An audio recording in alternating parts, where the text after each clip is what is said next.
Hey, what's up everybody, and welcome back to the channel. In today's video, I'm at the Harley Davidson demo rides here at Big St. Charles Motorsports. I'm going to be riding this 2024 Harley Davidson Road Glide ST CVO. Don't forget to enter for your chance to win $50 to Revzilla.com.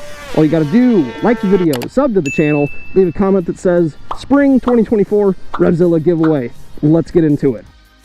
Alright, so a couple things here before we get going. The Road Glide CVO ST features a 121-inch Milwaukee 8 V-twin pushrod engine. It is air-cooled / oil-cooled, but I believe the Screaming Eagle exhaust on the rear there is standard equipment, along with the raw carbon finish fender, tank bezel here, and this rear little cowl.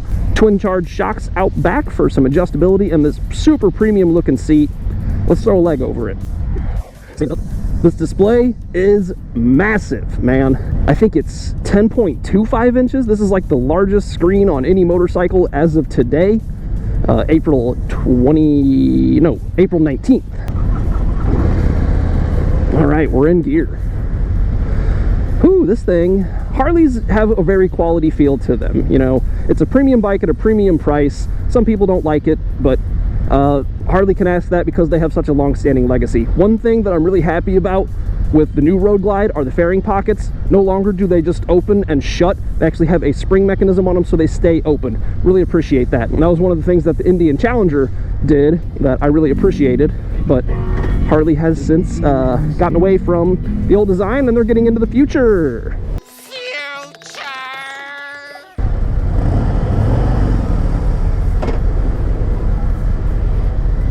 Is this nigga serious? Waiting for my go-ahead here.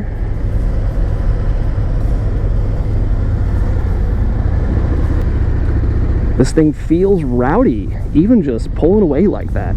And the new ass ends of these motorcycles look so good. I love the continuous beam of light on the rear end. The saddle feels so good. I'm super comfortable, and I can tell I'm going to be locked into this thing.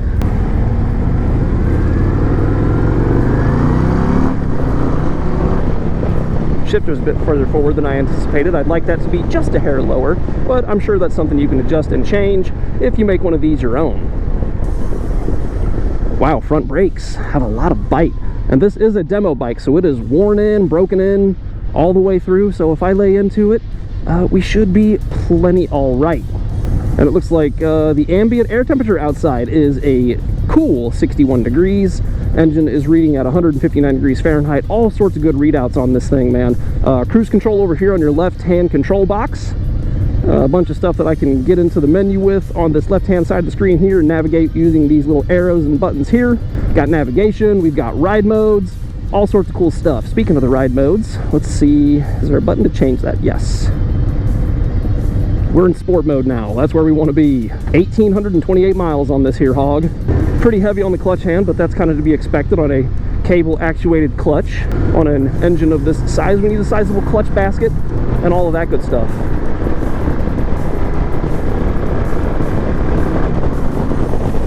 Sport mode is definitely like very responsive, as it should be. It's sport mode, baby. And I can feel wind around the sides of my head, but as far as what's in front of me here, wind is going straight up and over. Zero issues there. And that's all part of this fixed fairing design with the Road Glide. So you've got your street glide with the batwing fairing, which is mounted to the handlebars and moves with you as you turn them, which I don't care for personally because it does make your steering a little bit heavier, whereas the Road Glide, having that fairing mounted to the frame, keeps your steering nice and light. And whenever you're cruising down the interstate, you know, you're getting a tailwind from a big rig or something like that, it's not going to impact your steering like it would on a street glide as that wind is hitting that front fairing. Also got our traction control. Looks like we can cycle through some readouts over here on the right hand side of the screen. That's pretty cool. Got our PSI going so we can always monitor that as our tires heat up, make sure that they are at the proper levels of inflation. Yeah, sport mode is super barky, man. I mean, even just barely opening the throttle, I can feel it responding at just the slightest bit of twist.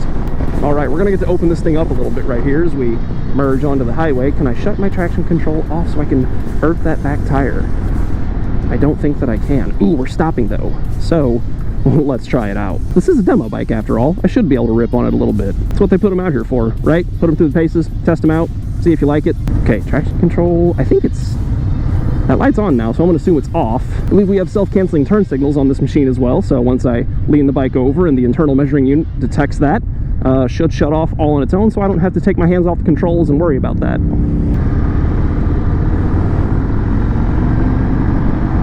All right, let's see what old girl's got.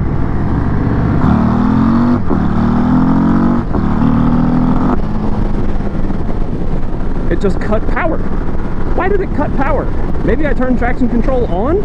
I'm not really sure. But man, let me tell you, that felt really, really, really good. For being a pushrod V-twin with a red line of only 6,000 meager RPMs, don't let that fool you. You know, Harley Davidson, they talk about Harley Davidson horsepower, but I think what's most impressive are the torque numbers out of the box. I don't know them off the top of my head, so I'm just going to put them on the screen right here. Those are some impressive torque numbers, and you can absolutely feel it. Sport mode just gives it all to you whenever you ask for it. Super, super, super fun ride. Oh, how far are we going? I was not expecting longer than like 10 minutes, but I like this. I wonder if the old tail gunner is gonna yell at me for digging into it, because they did say no slingshotting, which I guess I kind of slingshotted there. And what they mean by that is don't stretch yourself behind the group and slingshot forward under hard acceleration, but I did it anyway. And you know what? I'm on the bike. What are they gonna do? Kick me off right now? Nah. I guess they could make me suffer and get on the back with that guy there, but I don't think they're gonna do that. Oh man, the brakes, dude, the brakes. Wow. Wow. Just what brakes? And the front end does dive pretty hard under heavy braking, but that's kind of to be expected, I'd say. And to go back to the clutch, I am using 2 fingers to pull this clutch in and out and make my shifts. I'm not having any issue with that. You might not have the same grip strength as me, but yeah, it's going pretty well. Let's go, brothers. Let's ride. Okay, let's ride.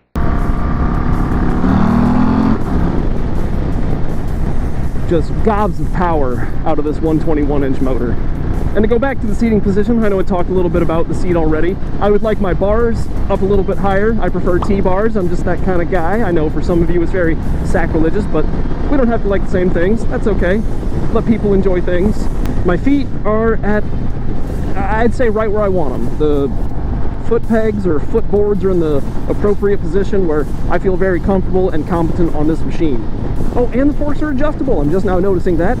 Should come as no surprise, since this is the ST model. It's supposed to be the factory performance bagger. Big bump. Like nothing. Like it wasn't even there. So far, I think Harley did a really, really good job with this motorcycle.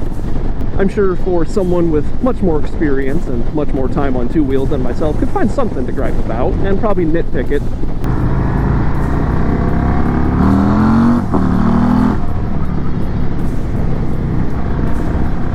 Man, this thing is just so punchy. And they said no passing on the test ride, which is why I'm stopping myself short of this guy here on that Road Glide with the tour pack on it. I believe that's just the base Road Glide. Still a pretty solid machine there, and you get a lot of the same features that come on your CVO model. Of course, you don't get the premium paint, carbon fiber, and all of that good stuff, but you do get a very nice suite of electronics built into your display up there. I think you get your ride modes as standard as well, and you get a solid sound system also. So still plenty of good things to be had out of a base Road Glide, but for those who crave that next rung up, the most performance out of the box from Harley Davidson, this Road Glide CVO ST is your champion. And I think it carries the CVO name well. They did a great job with this product. And some guys don't really care for the direction that Harley's heading in, but to them, I say, tough titties, man. Too bad, so sad. These guys have been making motorcycles for over 120 years now. I think they know a thing or two about engineering a product that is going to sell. Oh, this guy in front of me just will not open his fucking throttle. This bike sounds good, this bike looks good, this bike rides good. And I'm sure there's so much more that I'm forgetting to talk about on this bike as I'm riding it and just kind of trying to enjoy myself. But hopefully I've shed a little bit of light on the Harley Davidson CVO Road Glide.